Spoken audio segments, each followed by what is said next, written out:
L'international libéral récompense le chef de l'État. Le président Alassane Ouattara a reçu aujourd'hui au palais présidentiel la médaille du libéralisme. Il s'agit de la plus haute distinction de la Fédération mondiale.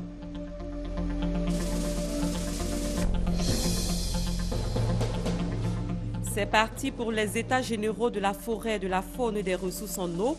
Ce processus a été officiellement lancé aujourd'hui par le Premier ministre Daniel Cablon-Duncan. Ces états généraux devraient permettre de définir une nouvelle vision de la gestion de la forêt, de la faune et des ressources en eau. La commission électorale indépendante fait des précisions sur certaines étapes du processus électoral, cela à 8 mois de la présidentielle. C'était au cours d'une conférence de presse. Au nombre des sujets abordés, l'installation des commissions électorales sous-préfectorales. Voilà pour les titres. Bonsoir à tous et bienvenue dans ce 23h.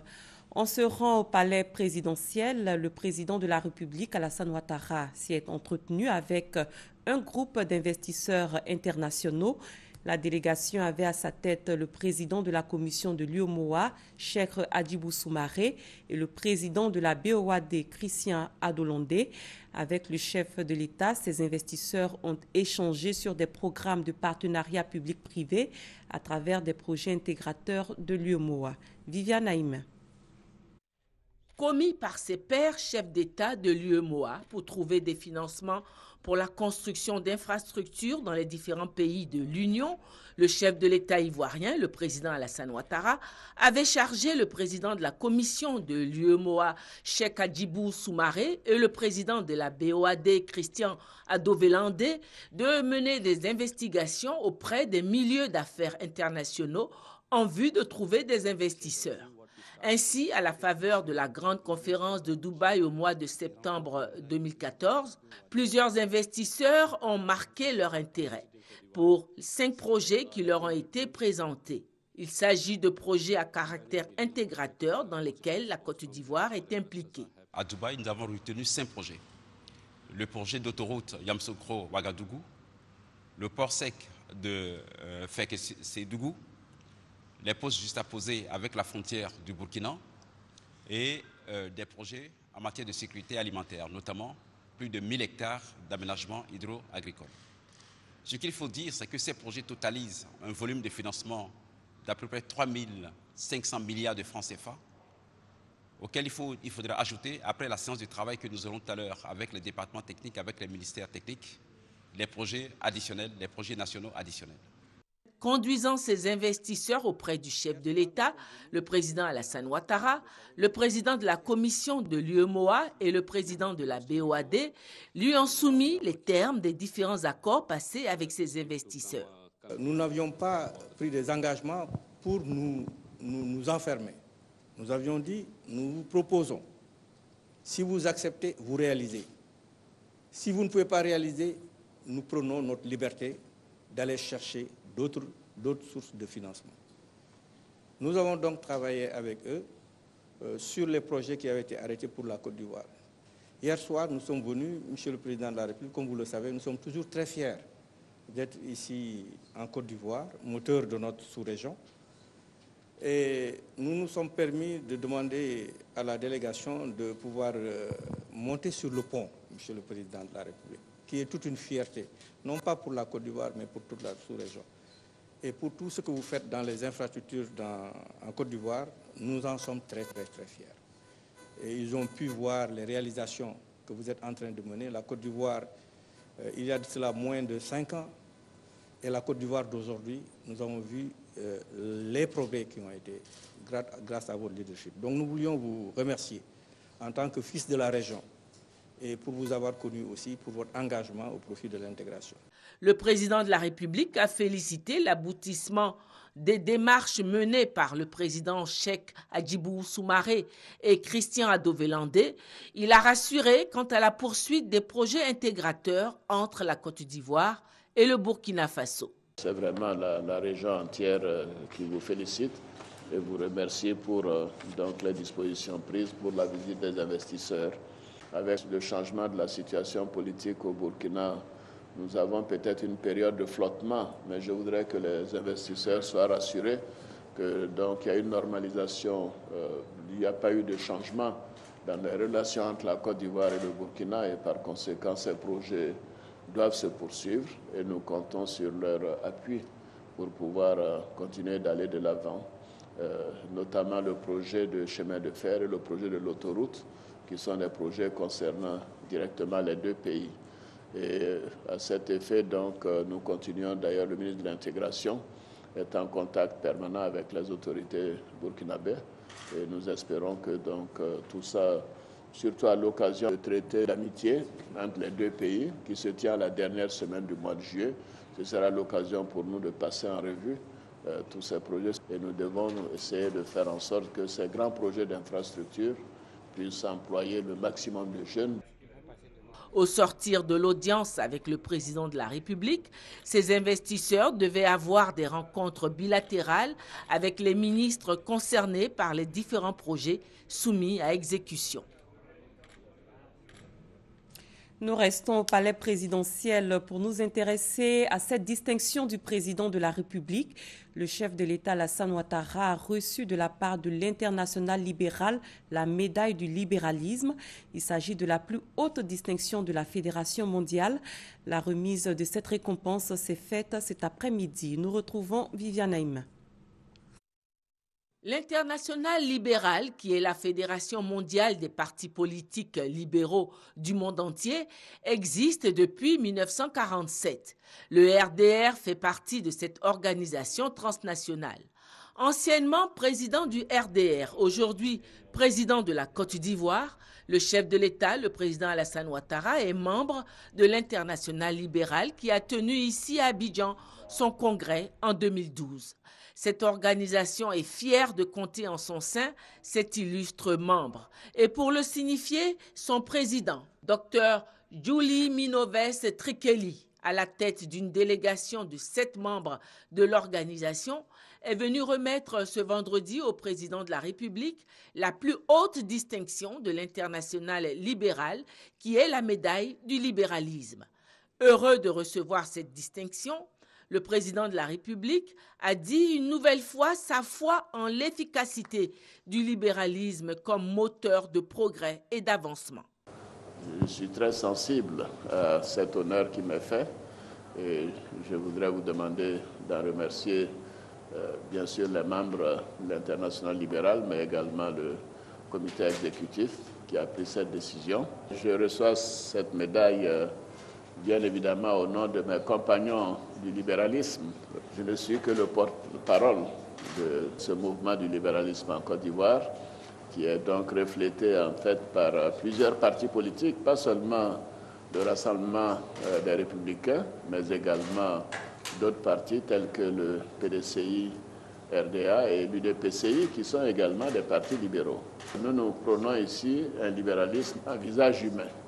C'est-à-dire que nous tenons compte des hommes et des femmes dans cette quête du libéralisme, faire en sorte qu'en réalité le fruit de tout ce que nous faisons doit concerner les peuples. Je suis très fier de recevoir cette médaille.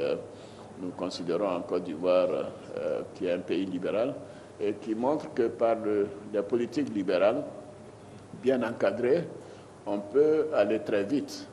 3 ans seulement après la crise très grave que notre pays a connue, nous avons des taux de croissance qui approchent aujourd'hui les 10%. Donc si on prend la moyenne de 2012 à 2015, le taux de croissance annuel se situe entre 9,5 et 10%. Ça montre que la Côte d'Ivoire a choisi les bonnes politiques, aussi bien économiques, sociales, que également au plan de la liberté, au plan de la démocratie. Une invitation a été adressée au président de la République pour le prochain congrès de l'Internationale libérale qui se tiendra au Mexique au mois de septembre prochain. Un tableau a été offert par le président de la République à son hôte, le président de l'Internationale libérale. Et le chef de l'État a accordé une audience à Jacques Anouma, ancien président de la Fédération ivoirienne de football, actuellement membre du comité exécutif de la FIFA. On fait le point de cette rencontre avec Viviane Naïm. Ancien président de la Fédération ivoirienne de football, Jacques Anoma est actuellement à son 2e mandat de membre du comité exécutif de la FIFA, l'instance internationale du football.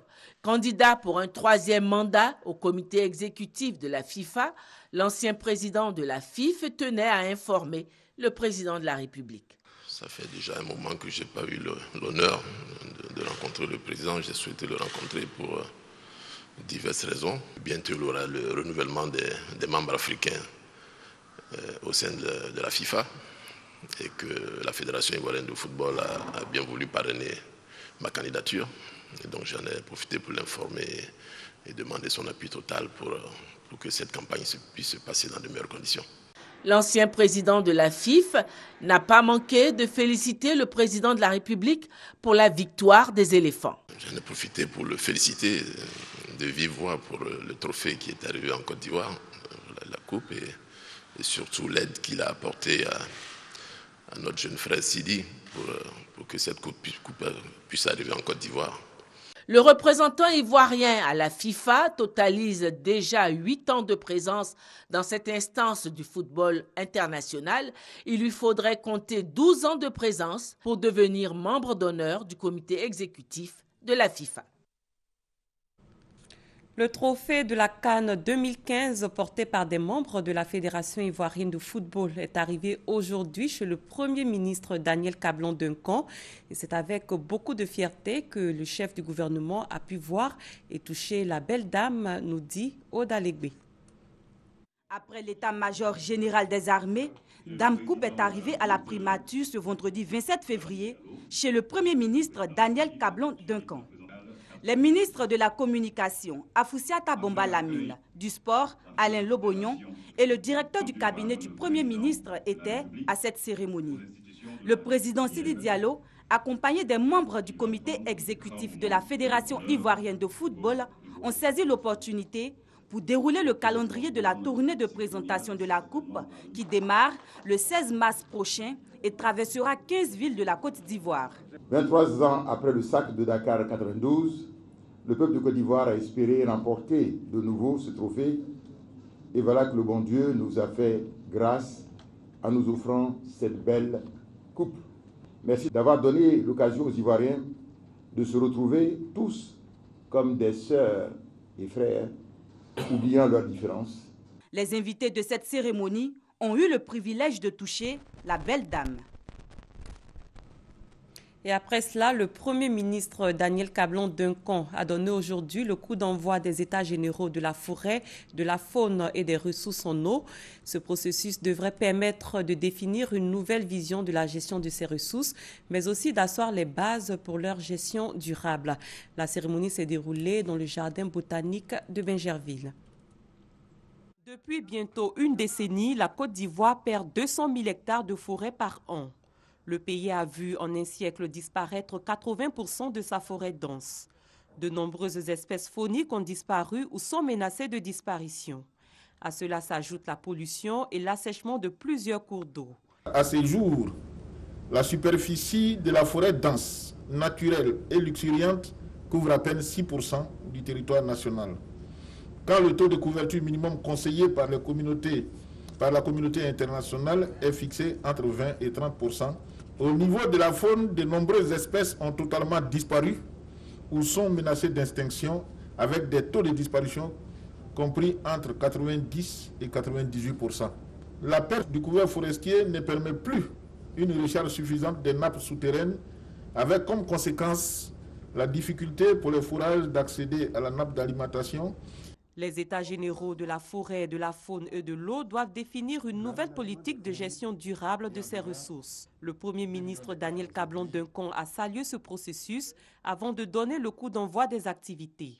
Les répercussions de la dégradation des ressources naturelles que vous avez si justement décriées sont ressenties dans tous les autres secteurs d'activité. C'est pourquoi la démarche d'États généraux impliquant l'ensemble des parties prenantes pour aboutir à des solutions collectives me paraît la voie idoine pour trouver des solutions concertées à ce fléau.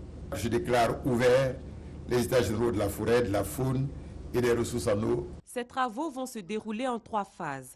La première va être consacrée à compter de juin 2015 à un forum sur l'état des lieux de la forêt, de la faune et des ressources en eau.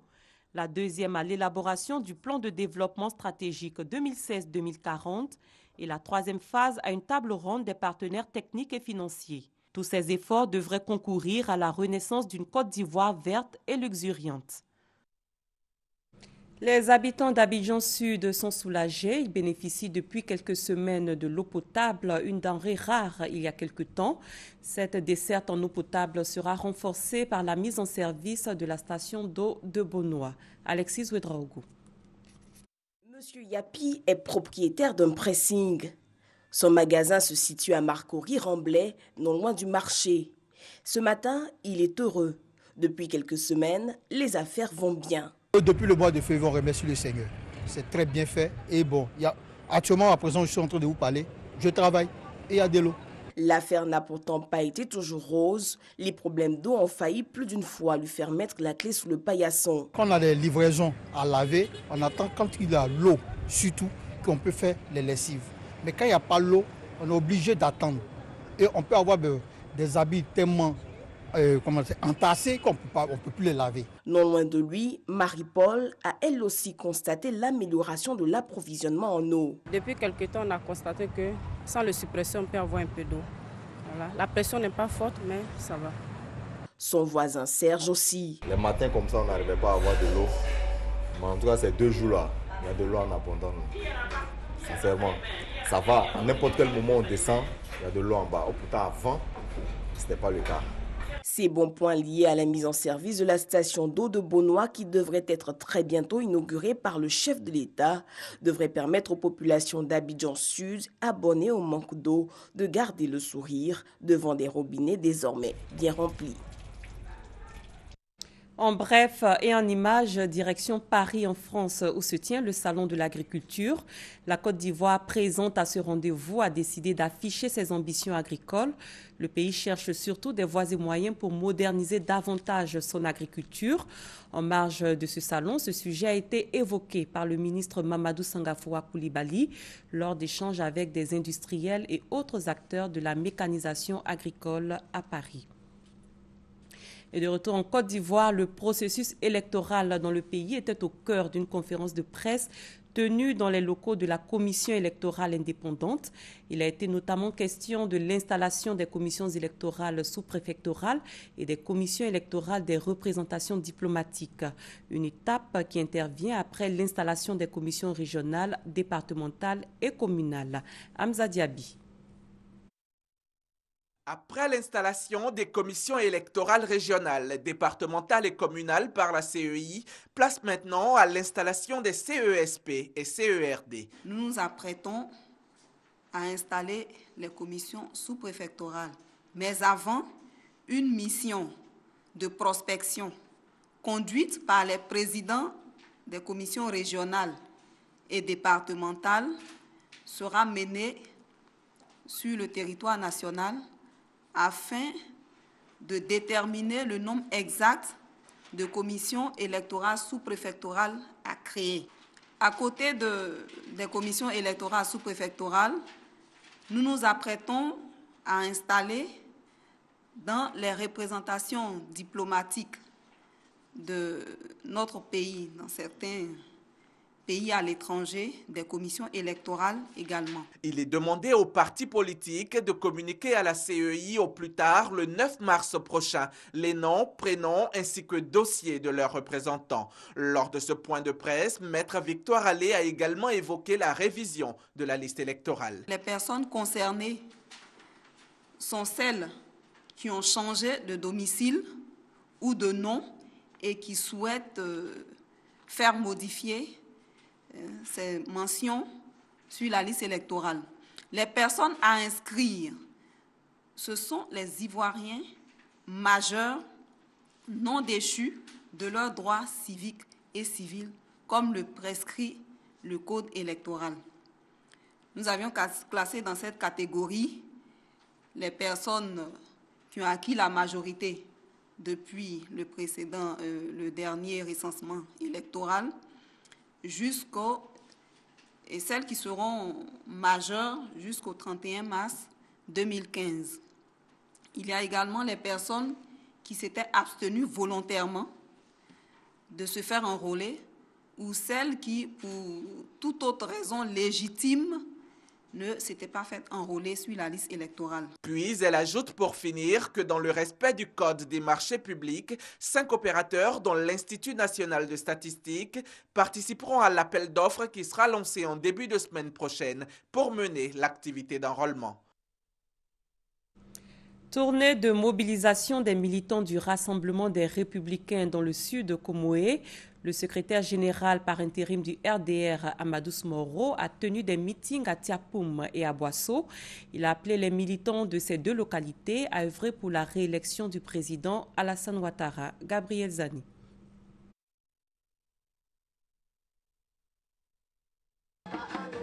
Pas de sommeil, pas de répit pour la délégation du Rassemblement des Républicains en tournée de mobilisation dans le sud Comoé. Avec Amadou Soumaoro à sa tête, la délégation multiplie les grands rassemblements avec les militants car le temps pour la réélection d'Alassane Ouattara est désormais compté. Meeting à Tiapoum et à Boasso pour inviter les militants et sympathisants républicains à la paix, au vivre ensemble. Mais Amadou Soumaoro a eu en face de lui des militants déterminés pour faire gagner Alassane Ouattara.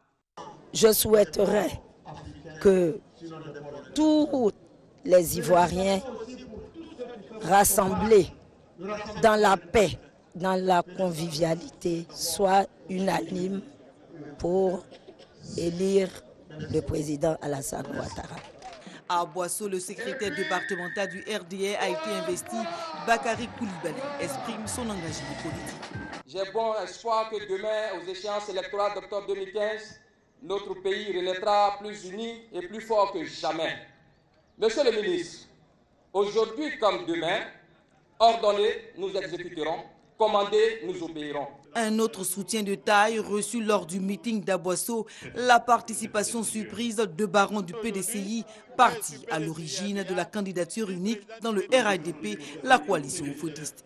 Le PDCI-RDA est au gouvernement, gouverne avec le RDA. Et l'appel de Daoukro dont il est question a été lancé par le président Henri Konan Bédié. Je suis son vice-président. Qu'est-ce que je peux faire d'autre? À moins que, comme il a dit, je sois aveugle ou que je n'entende pas.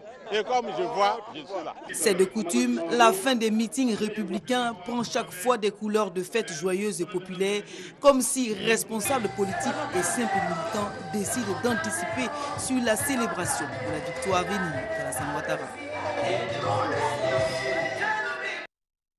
Le secrétaire exécutif chargé des femmes du PDCI-RDA a conduit récemment une forte délégation dans la ville d'Odiéné. C'était l'occasion pour Kouma Karidiakone de remobiliser les militants de son parti afin qu'ils adhèrent à l'appel de Daoukro, un appel qui doit être formalisé au 5e congrès extraordinaire du PDCI-RDA prévu pour demain 28 février. Ben Touré, Alexis Ouedraogo. Sans trahir les décisions du 12e congrès du PDCI-RDA, je donne des orientations fermes pour soutenir ta candidature à l'élection présidentielle prochaine. L'appel de Daoukro sera-t-il, oui ou non, entendu par les participants du 5e congrès extraordinaire du PDCI-RDA? Il faudra attendre le 28 février 2015 pour le savoir. Mais avant, les cadres du parti, eux, multiplient les offensives en vue de faire adhérer le maximum de militants à la cause défendue le 17 novembre dernier par leur mentor Henri Konan Bédié. Kouma Karidiakone, secrétaire exécutif chargé des femmes du PDCI-RDA, a choisi Odiéné, le chef-lieu du Kabadougou, pour prêcher l'appel de Daoukro. Elle a rencontré les délégués communaux et départementaux, les secrétaires généraux de section, membres des instances du parti, les représentants des partis alliés pour que l'appel depuis Daoukro ait un écho large et favorable dans tout le Kabadougou. Pour Karidiakone, tant que l'union des présidents Henri Konan Bédié et Alassane Ouattara peut éviter une nouvelle page sombre à la Côte d'Ivoire, il n'y a aucun intérêt à y être réfractaire. L'appel de Daoukro est l'appel qui sauvera la Côte d'Ivoire. Nous avons été ensemble en 2010. Soyons ensemble en 2015. Le président Alassane Ouattara sera le candidat du RHDP et non le candidat du RDR. Aux militants et sympathisants du PDCI-RDA dans le Kabadougou, elle recommande le vivre ensemble ou le renouveau de la Côte d'Ivoire. Avant le congrès extraordinaire du PDCI-RDA qui s'ouvre demain, un pré-congrès du parti s'est tenu le week-end dernier sur l'ensemble du territoire. On fait le point de la rencontre dans plusieurs villes de l'intérieur du pays. La mission de supervision du pré-congrès du 5e congrès extraordinaire du PDCI-RDA est conduite à Abangourou par le ministre Kobena Kwasi Adjoumani. Le délégué départemental Kakou Banga Amouakon, maire d'Abangourou, a d'entrée affirmé l'adhésion d'Abangourou à l'appel de Daoukro à la lumière des actions de construction du président Alassane Ouattara. Après les directives du superviseur Kobena Kwasi Adjoumani, les membres du bureau politique, du comité de sages, du secrétariat exécutif, les présidents des commissions techniques et les secrétaires généraux de section d'Abangourou ont eu leur conclave. Wangolo Dougou dit oui à l'appel de Daoukro. Le pré-congrès éclaté du PDCI-RDA dans la localité s'est tenu à la permanence du PDCI-RDA. Les travaux se sont déroulés dans une ambiance de discipline et de paix. Le délégué départemental Zie Daouda Koulibaly Pewoulignan et le président du bureau du congrès, l'honorable Kwasi Beganso, superviseur de ce pré-congrès, ont pris acte de l'adhésion des membres des instances du PDCI-RDA de Wangolo-Dougou à l'appel de Daoukro. Les membres statutaires du pré-congrès du 21 février 2015 à Wangolo-Dougou ont proposé l'abrogation de la résolution du 12e congrès relative à l'élection présidentielle de 2015, disposant que le PDCI-RDA doit présenter un candidat militant actif à ce scrutin. Rencontre d'échange et d'orientation autour du thème « Le Grand Nord PDCI-RDA face aux défis des échéances électorales de 2015 », la coordination des délégués élus et cadres du Grand Nord, Coden PDCI-RDA, a choisi la ville de Katioula dans la région du Hambol pour parler d'une seule voix, soutenir l'appel de Daoukro. 12 militants ont été décorés dans l'ordre du Bélier dans une ambiance de fête. Et je rappelle que le 5e congrès extraordinaire du PDCI-RDA se tiendra demain samedi 28 février et ce sera au Palais des Sports de Trècheville. La visite d'État du président de la République, Alassane Ouattara, dans les régions de San Pedro, du Boclé et du Nanawa, c'est du 4 au 8 mars prochain. Dans la région de San Pedro, les populations disent être prêtes à réserver au chef de l'État un accueil chaleureux le mercredi 4 mars prochain. Koné Pagassoro. La région de San Pedro constituera la première étape de la visite du président de la République dans le district du Bassa-Sandra. Pour le préfet de la région de San Pedro, Ousmane Koulibaly, cette visite est une opportunité pour la région. Elle lui permettra d'amorcer son développement. Ousmane Koulibaly invite donc toute la population de la région de San Pedro à se mobiliser en vue de réserver au président de la République, Alassane Ouattara, un accueil chaleureux. Depuis que l'annonce a été faite officiellement, nous avons déjà entamé toutes les rencontres possibles. Le chef de l'État a promis qu'il serait à San Pedro. Il arrive. Donc notre rêve est devenu réalité. Alors nous devons pouvoir le démontrer avec la mobilisation. L'appel du préfet des régions a été entendu.